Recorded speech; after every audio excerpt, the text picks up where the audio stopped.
pledge allegiance to the flag of the United States of America and to the republic for which it stands, one nation, under God, indivisible, with liberty and justice for all.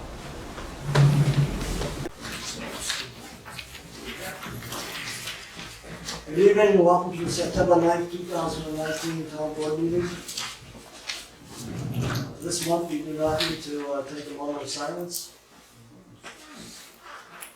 We need a motion now to approve the agenda for this evening. I'll make the motion. Second. Any discussion? I vote aye. Aye. Any nays? Any abstentions? Okay, next we need a motion to approve the minutes of the regular town board meeting that was held on August 12th, 2019. I'll move it. Second. Any discussion needed? I vote aye. Aye. Any nays? Any abstentions? Okay, next is the financial report for the supervisor for August 2019. The receipts in the general fund, $101,953.64.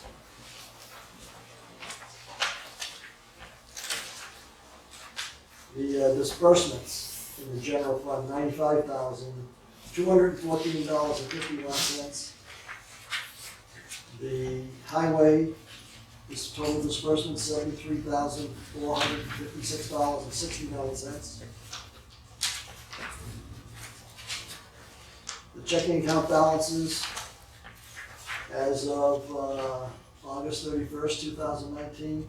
The general fund, $70,599.72.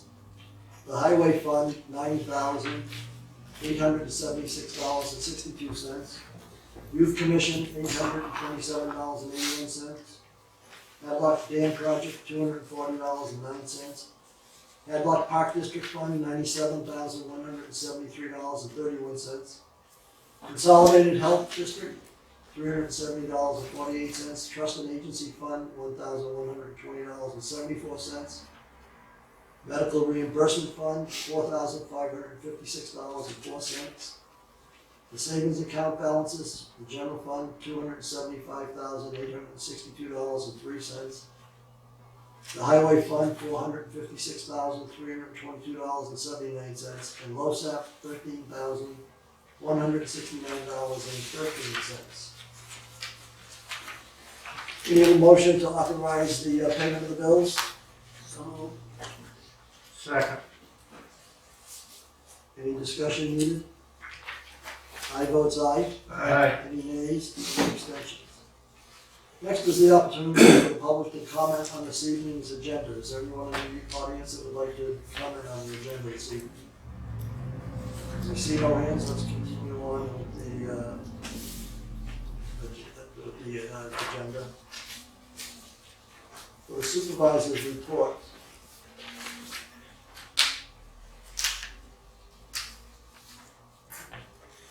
Just want to remind everybody the budget, the 2020 budget will begin, the meetings will begin on October 1st here at 6 p.m. That will be the first meeting, and then the second meeting will take place on the 21st of October, 6 p.m. here at the town hall, and then the third meeting will be on November 7th at 6 p.m. here at the town hall, and the vote on the budget will take place on Tuesday, November 12th here at the town hall. Last month when I gave my report, I talked about the fact that there's a couple of areas where there is some shortfall in earnings and revenue, and the shortfall was in fines and from the court, and the other one was in mortgage tax. We have no control over either one of them, obviously, but there's significant amounts of shortfall, and that's going to have an impact on the 2020 budget. But I'd like to ask each of the department heads right now, even though you have money in your budget, if you don't need to spend it, unless if it's not absolutely necessary to spend the money, please don't, because we're going to need some. It's going to be a tight budget for 2020. And we can help ourselves if we don't go and spend the money just because it's in the budget. I received and the board has received the interim report from Larry Eichler from the Durham Freshwater Institute regarding the survey of the plants over in Hemlock. And it basically says the milfoil growth is down a bit from past years, which is a good thing. Native plant growth remains healthy with a slight increase from the prior years. And they didn't find any water chestnut brittle naiad. And the curly leaf pondweed abundance was comparable to the 2016 survey. This was the interim report. He's going to be sending the final report in the next few weeks. And from what I see of the interim report, I don't think there'll be any change. There'll definitely not be any major changes in the final report. We need to schedule the Hadlock annual review for the dam safety emergency action plan. And I'd like to do that on Tuesday evening, October 28th at 6 p.m. here. And I'll notify all the different attendees that need to come. We'll get the people from the rescue squad, the West Warren Fire Company, the county, public safety. And we'll have our annual meeting. Received a letter this morning from the New York State Department of Corrections and Community Supervision. They're going to be installing a solar power project throughout the entire state of New York for Blizzards. And the one that's going to go over here in Comstock is going to be for 6,860.7 kilowatts. And we expect the construction to begin within the next 8 months. I'm not sure, if this is a private thing, we'll have to come to the planning board. There's a lot of exemptions for state and local governments. I have to check out. I doubt it's gonna have to go in front of the planning board, but if you could check it first, okay, please. Alrighty, that's my report for this evening. Gretchen? We had a successful summer at the beach. It's now closed, the ropes are down. But I would like to keep the porta potties there for up till the end of September if possible, because people do use the beach. And I'd like something there for them. Trash cans can be taken. The ropes are in. I think it was a very successful summer there. The bike trail is coming. It's going to be almost into December of 2020 when it's completed, but if you look around, you can see that there are a number of areas that are being finished. So it's looking good. I'm going to attend a Bike Spring Business Forum tomorrow at the Queensbury to see what the town, or what all the towns can do as far as getting prepared for the bike trail. It should be pretty interesting. The kayak launch had some damage to it. Half of it is up on land. I haven't been down recently. I'm hoping that it still can be used. So that'll be fixed this winter. I attended Washington County Office of the Aging meeting this morning. There's a community fall festival coming up Friday, October 4th from 10 to 3 at the Kingsbury Firehouse.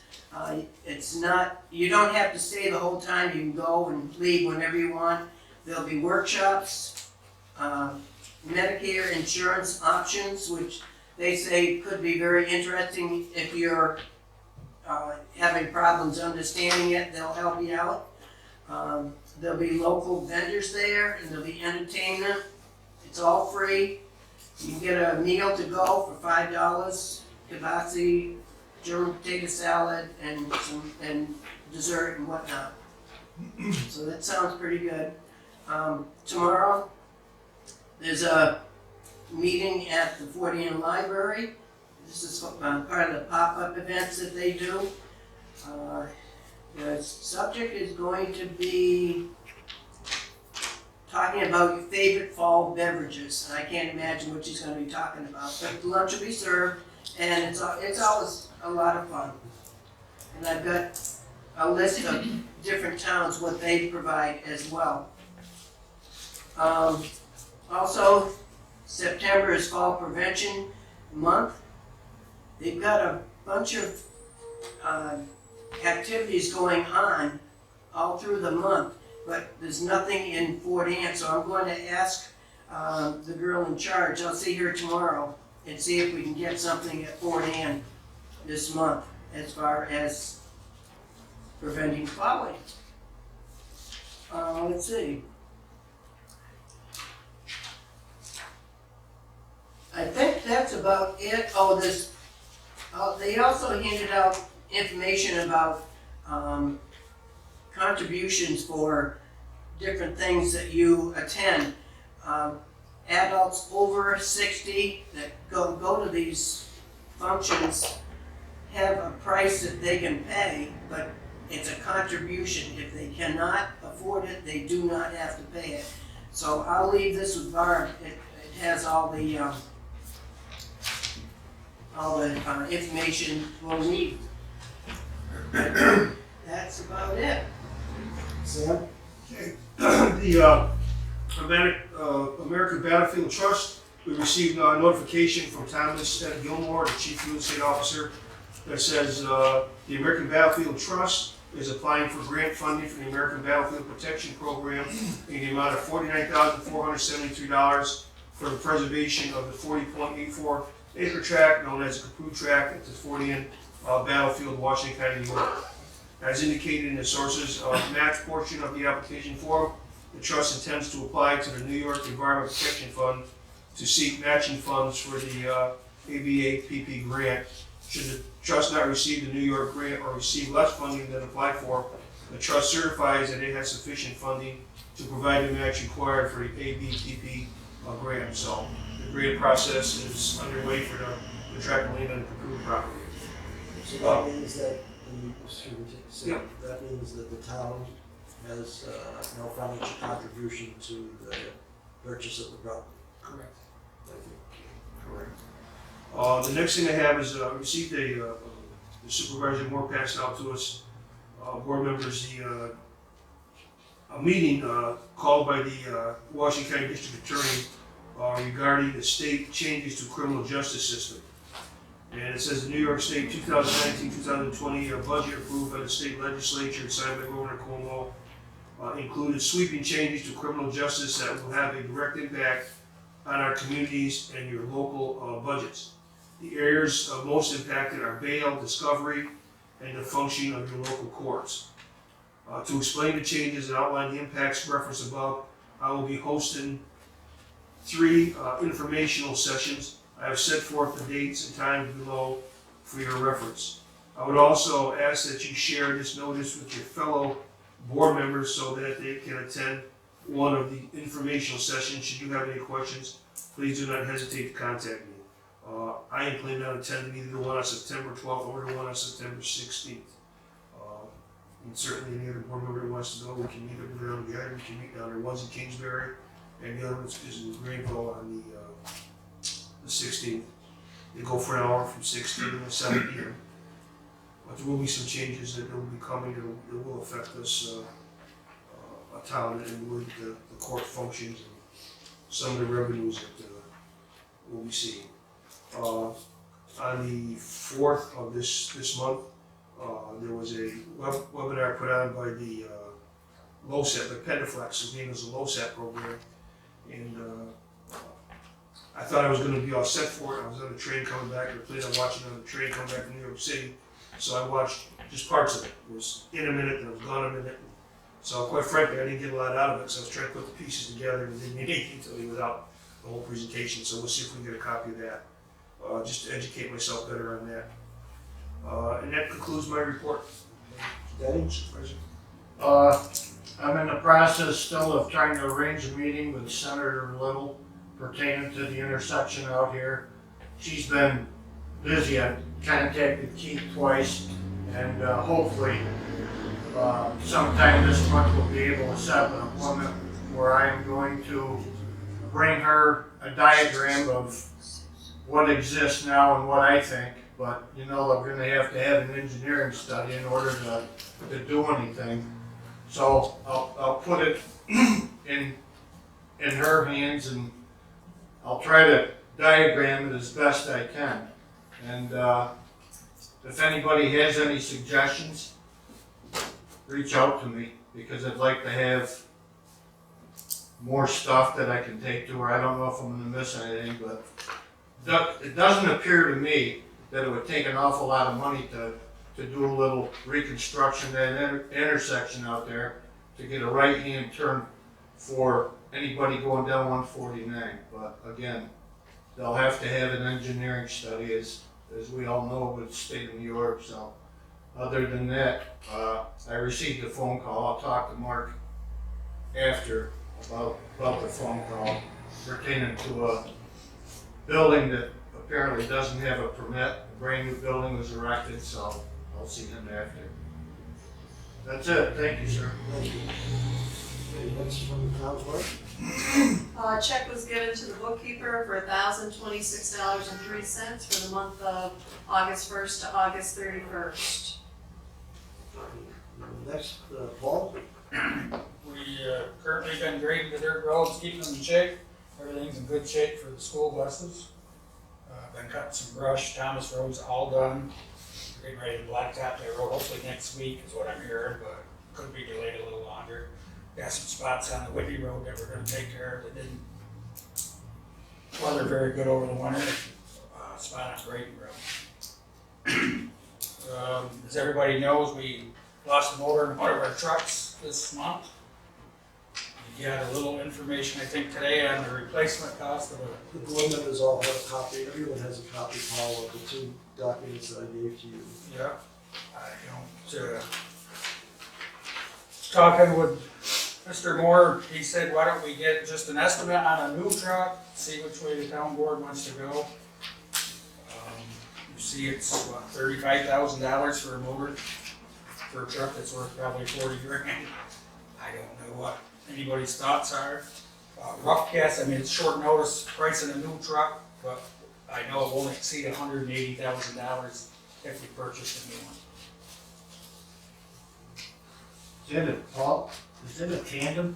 No, single axle. That's a single axle. Yeah, Okay. the one we bought 4 years ago. All right. Yeah. All right.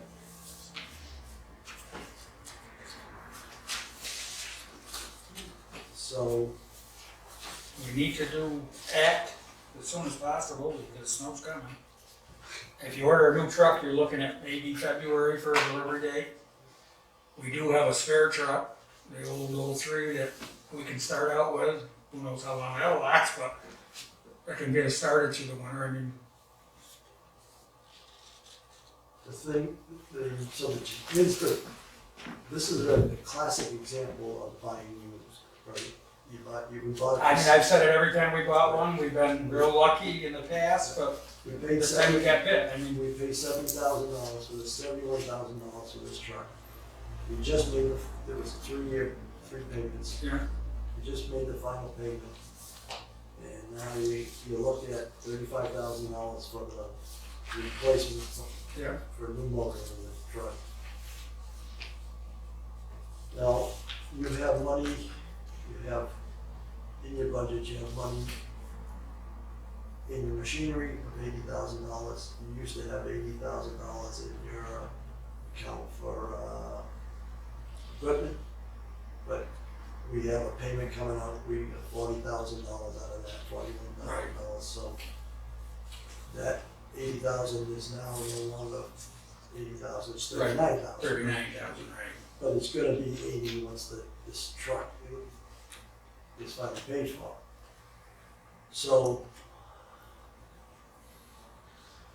the new truck, if you go and buy a new truck, let's say $180,000, you have to go up with bid for it because of the amount of No, actually, it's under No, it's under contract. contract? I think there's two. I mean, this is just a preliminary, I mean, I can call and get a couple prices, No, but, I mean, it's, but it's good, they're usually right around the same. so if you look at, it's $180,000, Yeah.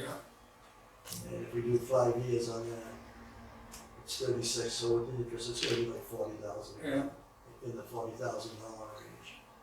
So we would have to take money from the 80,000 machinery and put it into equipment, right, to make the payments. Well, there wouldn't be a payment needed until next year. And if we, is it, Actually, there probably wouldn't be a payment until 21. because the delivery wouldn't take place until 20. Right.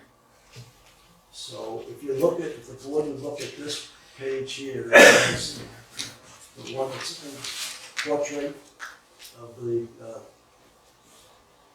2016 purchase, 2017 and 2018. So 2016, that's paid off in full now. So there are no more payments due on that. So the 2017 still has 3 payments, but you make a payment in 2020. If you buy a new truck, it wouldn't be until 2021. So you would still have the 21 payment, the 22 payment on the grader. And you would still have over onto the, where it says the new truck, the one we just got, you're gonna have a payment for 21, 22, and 23. So you freed up $23,000 over on the truck that just needs the new engine.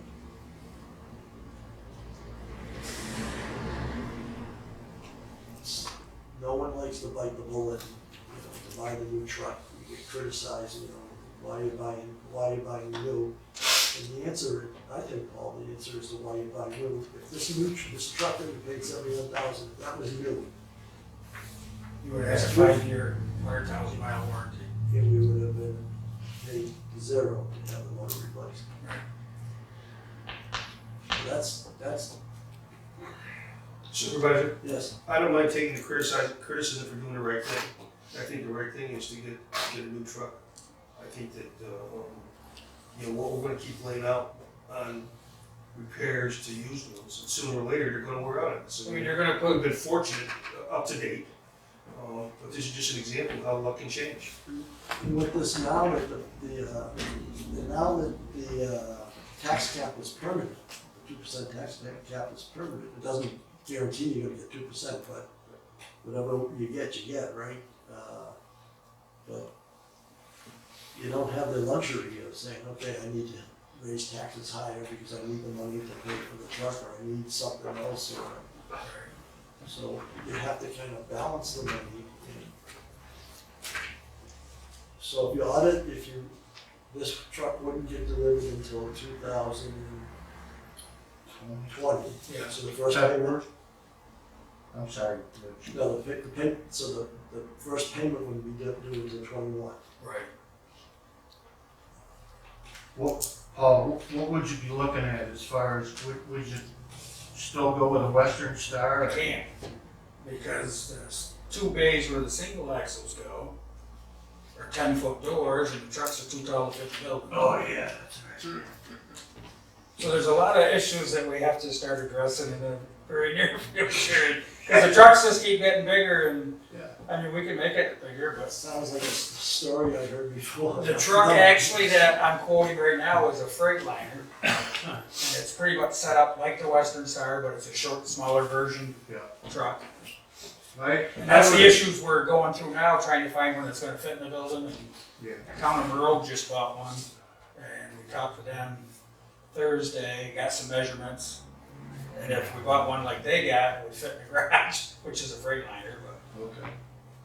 No, I agree with Sam totally. I mean, if we're gonna spend $30,000 on a motor, we're gonna put in a 2008 body that's been gone down the road, not that they're not taken care of. It was, I well, I know used how when we they're purchased taken, it, oh, yeah, I know how they're taken care of, so nobody likes to spend that kind of money, but I think, 2 years down the road, if you put a $35,000 motor in it, you're probably gonna put a $30,000 box on. Or the I mean- frame, something happens to the frame. Exactly, whatever. I mean, So, Yeah. here's what I think we should do then. I think we should have, Jeff, Paul, rather, let's start Paul, you get the final numbers yeah, and the state contract. yeah, I don't know what state or like we bought the other one. I'll give you Right, that, yeah, whichever one it is, okay, that's fine. that one actually might be state, but. Okay, but we get that. Then we get, Jeff to get the figures for the financing, okay? And what I would like to do is so that if we can get this done, we don't have to wait until October to start moving this, is to say that we make a resolution this evening that we're going to have Paul present the one with the lowest pricing that he can get on this, the financing done, and then authorize me to sign the purchase agreement on that. No problem. Okay. I'll make that resolution, I'll make that motion. And we need somebody to second it. I'll second. Aye votes. Aye.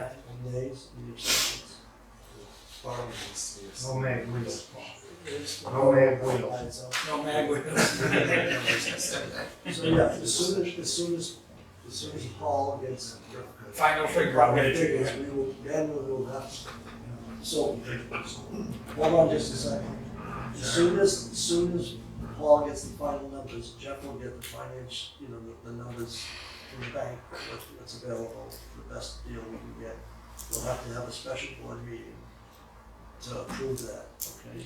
Alright. So, it would just be like we've done in the past, you come in and say, okay, here's the interest rate's X, this is gonna be the payment, the first payment, we do that, okay? So we'll need to authorize you to sign that document also, okay? If somebody would make a motion for that. I'll move it. Second. I vote aye. Aye. Any nays, any abstentions? Thank you. Paul.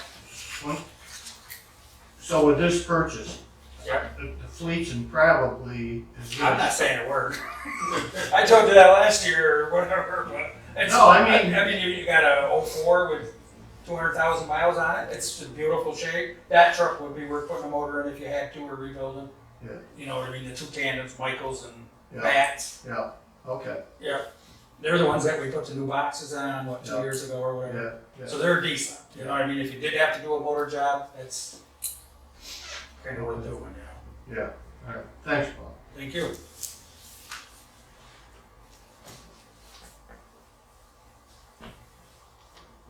Just 1 second while I make a note here. Anything else, Paul? Do you want to put the 08 that we're not gonna fix on Auctions International and see if we can get something for it, or sitting around does it no good? I mean, tires and rims you could take and put on another one, but So, I think we should pass our third resolution then.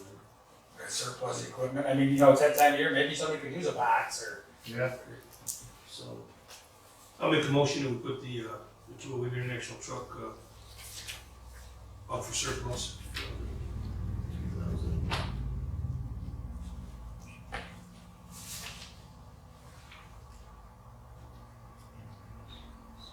Sale for surplus. Okay, so we need a resolution for that. I'll second the motion. So the same and,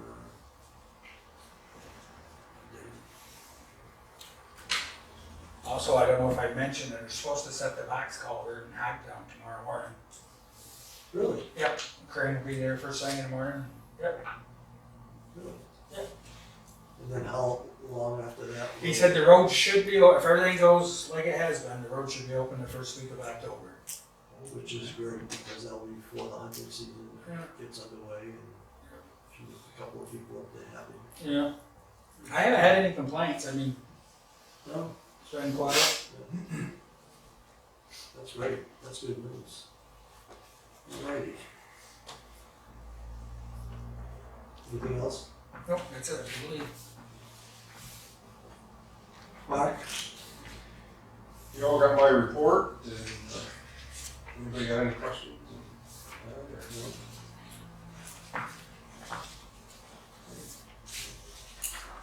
to make it there. Thank you. Anybody, anything on this story? I just want to say is, that Washington County Historical Society having a history fair at Hartford at the 28th. And, all, even the Port Ann Historical Society, the Port Ann Historian, and all through the county, all of them will be represented in there. It's free. And they're going to have speakers, different programs throughout the school on the history of Washington County. That sounds good. So, Okay, thank you. The dog officer isn't here, so there's nothing there. Under new business, there's been dialogue that has taken place between me and Washington County Public Works, and we got a no parking on the Pilot Knob Road. I thought I might have received today from them a recommendation on what they want to do. As you know, Pilot Knob Road, the vast majority of it is owned by the county. We own a small portion, was it 800 feet? Yeah, Something like that. So there is definitely a problem with safety, with the way people are parking there. If an emergency took place, to get an ambulance down there or a fire truck down there, it would be very difficult on certain days. I'm going to follow up, I'll be at the county on tomorrow morning, and I hope tomorrow morning I'll be able to see Debbie Donahue and get to see where she is on this. If not, I'll be back there on Thursday and I'll get to talk to her then. But I will make it a point to see if they can start to move their recommendation to us. We could issue a resolution saying, asking them to do something, and I don't think it's necessary for us to go through that formality at this point in time.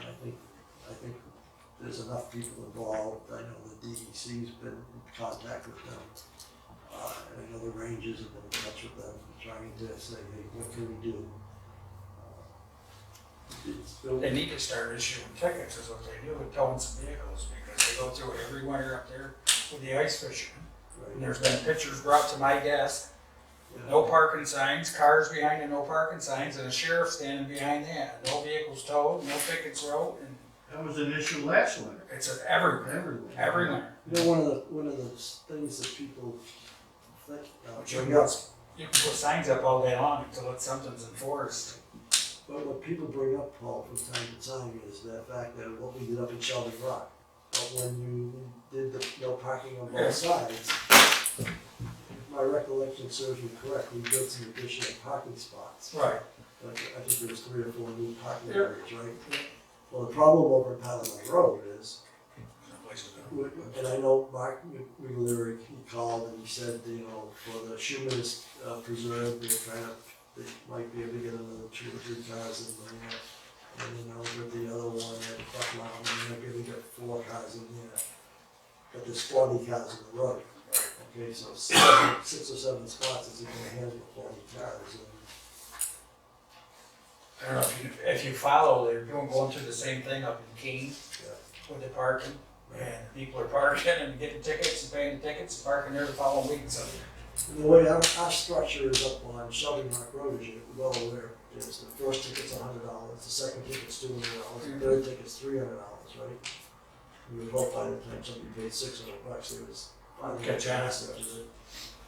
but they shouldn't be parking there. So I'll work on that.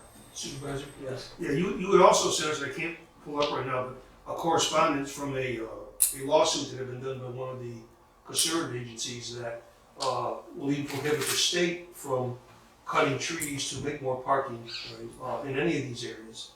So it's going to really. And that's at the appellate court level. Yeah. Too. So they're resuing it to try to get, taking it back and try to get that relief. But so the state really isn't allowed to cut on state land to open up those parking lots because of the court at the appellate level. And the other thing that's over at Pilot Knob Road is the wetlands. Yeah. So, especially at Buck Mountain, right? I mean, if you could just, a lot of wetland over there. They don't want to, they're not really. Yes. Is it? That's why. That's part of it. Okay. Barbara, did we see, I know I asked you this question this morning, around 11 o'clock, and did we receive any RFPs for the hand or suction harvesting? We did not.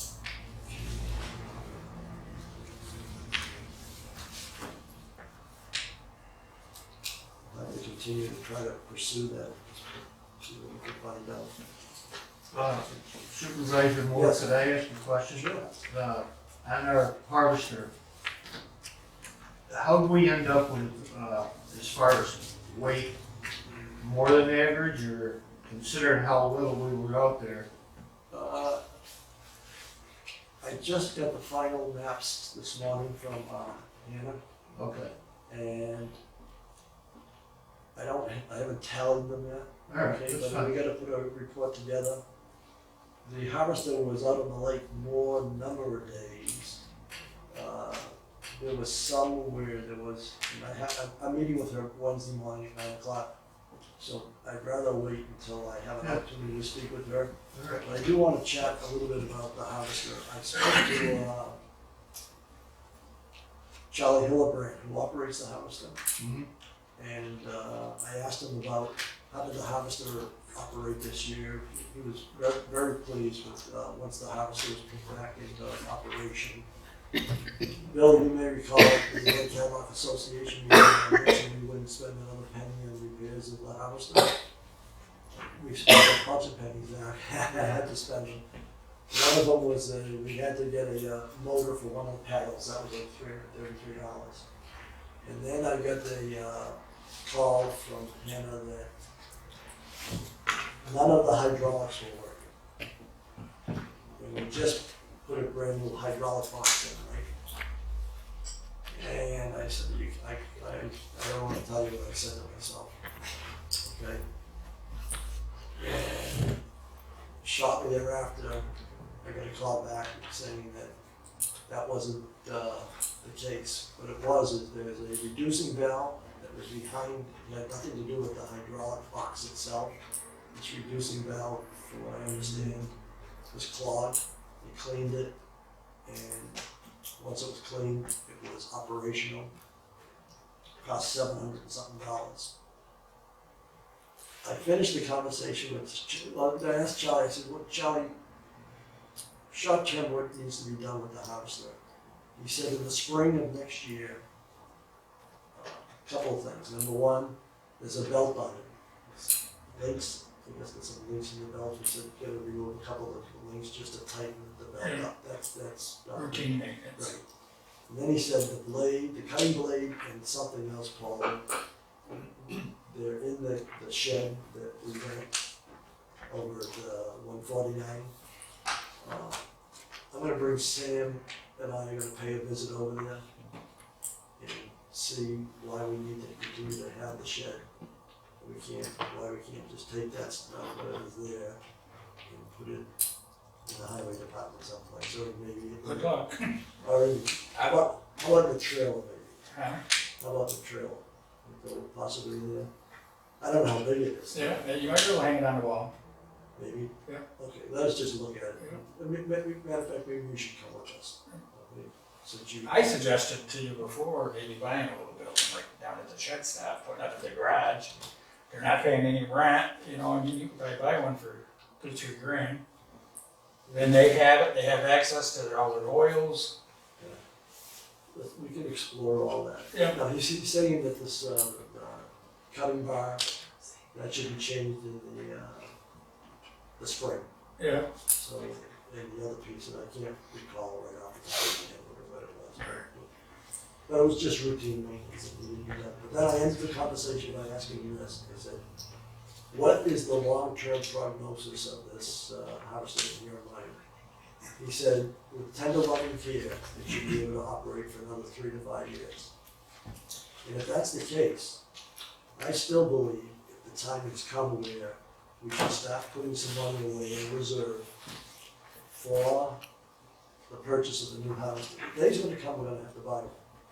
And if we have $10,000 in reserve, or we have $50,000 in reserve, if we had $100,000 in reserve, gonna be a heck of a lot better off position for the purchase of the new harvester than saying, okay, we need $180,000 for the new harvester, and the cost is gonna be $40,000 a year, because it all of a sudden the 40,000 comes out of your budget.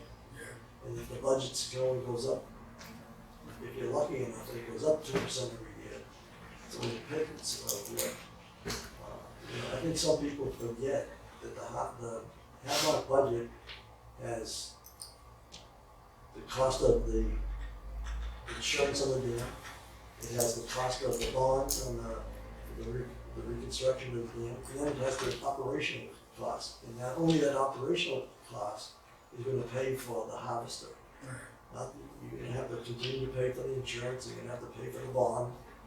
So when we do the budget this year, I think we, the board, we really need to think through about do we want to start taking a piece of that money and put it into a reserve so that, I would suggest if you're gonna continue to run the boat, that you get the bottom sandblasted and repainted, because it is getting quite rusty on the bottom. and It sits up at the garage, anybody wants to come up, I'll show them. if we don't do that, I mean, it was what, 3 or 4 years ago, Roselle did it? right, It's kind of routine maintenance. I mean, we do our boxes on our trucks every year. And that's getting to show quite a bit of rust. I was looking at it when we took it out of the water.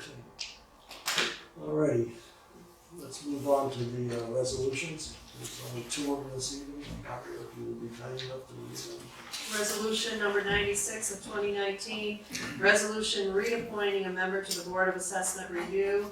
Current term as a member of the Board of Assessment Review expires on September 30th, 2019. Whereas the Fort Anne Town Board wishes to reappoint Gary Taylor to a new term as a member of the Board of Assessment Review, and now therefore be it resolved that Gary Taylor is hereby reappointed as a member of the Fort Anne Board of Assessment Review for a term extending from October 1st, 2019 through September 30th, 2024. We need a motion for that. I'll move it. Any further discussion needed?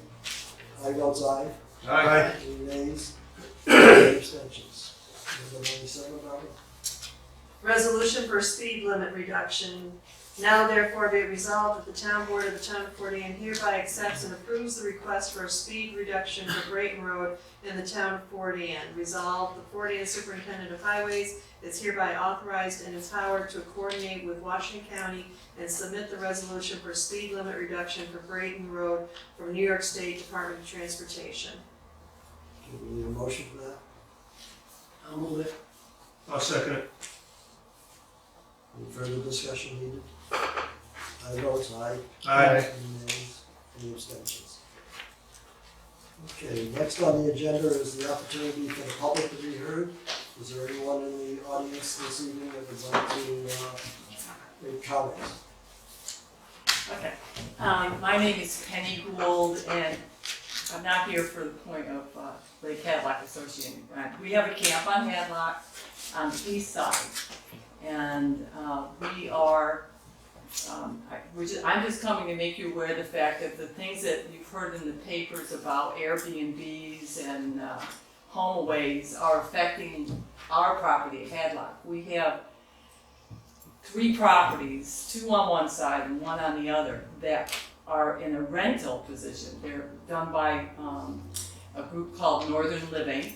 They own also 2 other properties on the lake, but I have to kind of make you imagine what it's like to be on our camp with 2 on one side. One's not developed yet, but they're going to build, and 1 on the other. And their capacity is 15 people on the 2 that they're renting. So we've got the potential of 30 people on that land, anywhere from 2 days to a week at a time. This past weekend, we had a bachelor party on one side, bachelorette party on the other. Which one did you go to, Bill? Well, they went together. The bachelors and bachelorettes also, went across with the kayaks in front of us. But if you can imagine what that's like, that's 1 a.m., drinking, lights are on all over the place. I'm sure you can see those. If you're across the lake, I'm sure you can also hear the noise. Jumping in the water.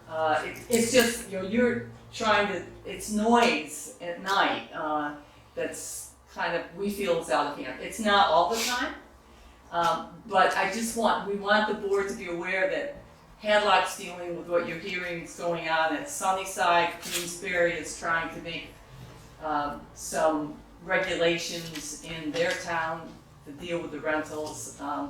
You know, we have a business in a residential area, and a big business.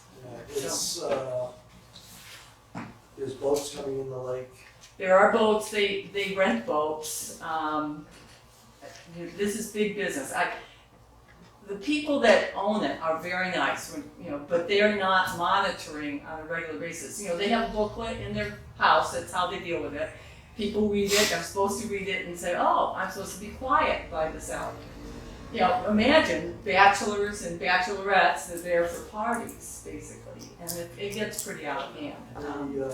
So, you know, so the noise issues is a problem, the capacity, if you think about 30 people where you would normally have a camp that might have a family of 6, we've got, you know, a much bigger population going on. And the lights, it's just, you know, I had to put blackout lights. Now, we've had this camp since I was a kid. We had to put blackout curtains in the camp. You know, so I can't have them open at night. It's changed. And so, you know, Hadlock's dealing with it as well. If you were on my property looking at the water, and you were across the lake, Yeah, 2 houses down, okay, what goes on there is unbelievable, unreal. yeah. So the option you have at this point in time is to call the sheriff. Yeah, but we have no zoning, so calling the sheriff doesn't solve the issue. You know, here's the June article that was in the Post-Star about what was going on in Sunnyside with Queensberry. They have zoning. And yeah, they have big zoning, I realize that. But, you know, I think, you know, I'm just asking for some regulations to happen on Hadlock as well. It just is wrong. These structures were built as private residence Right. and now are small hotels where people are changing. And I mean, every weekend, if not daily through the year. I mean, has the association had discussions about this? we haven't. We have, but we have no power to make regulations. You have not, and I fully understand, but the person that you're talking about, right? What? You know what? The particular owner, Yes, yes. you know what I'm talking about. But we're talking about, there's more people than. I understand that people own property and can rent a piece of property to offset the cost Yeah, of but having a camp. what Penny just described, that's not. Right. Well, What we're getting is not a family coming in, a structure that was built for a family, not rented to a family. Right. What And we're this is- getting this is is a- 15 people. This person doesn't own one structure, this person is buying structures. They are buying more, yeah. Yeah. And they're nice people, They're very nice people. they're very nice. They're running a business, right? They're running a business. This is definitely a business. And it's like I say, the septic, everything about that house, structures when they were built for Maybe 4 one people, family, 4 to 6 people maybe. and now we're getting on a regular basis 15. Wow. And Yeah. one of them There's- puts 21. Yeah. The one that's not near us, but down towards the inn, the big one. I call it the silo house, because they have I I know. know what you mean, I know what you mean. That's, the capacity Advertised is is- 21. 21 subjects. I don't know what to say to you right now. Well, Well, is there any regulations in the county regarding hotels, motels? The county is working on something, but they're working it from a tax angle rather than from the size of the thing. But I will, I'll speak, I'll do some investigating down there to see what it is. The problem I think you're gonna run into is that you may wanna classify it as a hotel, but if it's a residential structure, if it's on the tax map as a residential structure, Mhm. but to do something And I don't know the answer to this right now. Can we do something to change residential structure to something else? So that it doesn't become a hotel. Okay, anyone else who would like to be heard this evening?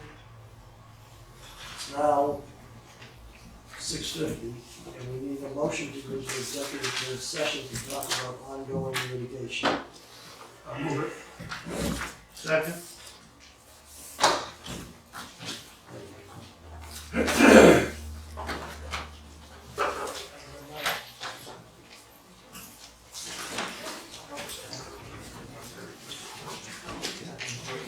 You use things like Joe has. Yeah.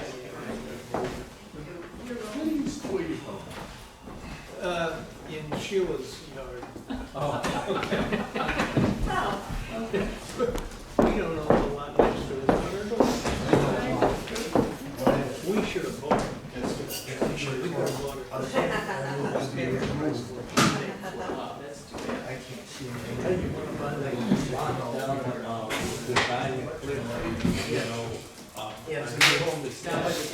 It's not with his name. It's he paid, what, less than 120 or something?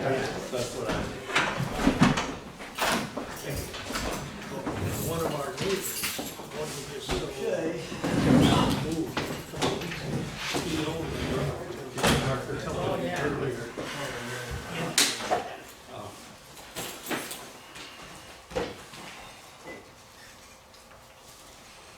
It's now 7:16 PM, and we need a motion to go back into public session. I'll move. Second. No seeing any objection? Any further discussion? I vote aye. Aye. Nays, any abstentions? Now 7:17, and we need a motion to adjourn the meeting. I'll move it. Second. Okay, thank you very much.